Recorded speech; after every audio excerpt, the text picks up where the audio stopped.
Kita di teratai ini tujuannya jelas. Tidak ada pertanyaan yang tersulam di setiap lembaran kertas, di mana potret kita kerja nantinya, berapa lumbung gaji kita nantinya, pena masa depan kita untuk agama, berdakwah ikhlas di jalannya.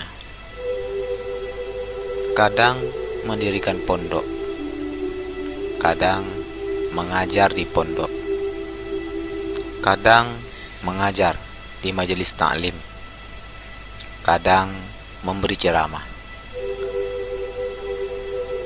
Selalu belajar mengajar, itu prinsipnya. Semua dalam bingkai agama. Terus mendidik umat dimanapun nanti kita menetap.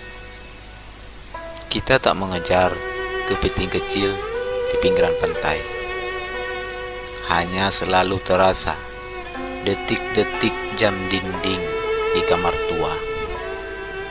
Kadang detak-detik itu tak terdengar, walau malam hampir menjemput pagi, karena kita terus sibuk turun ke air di kolam putih pada pojok kota.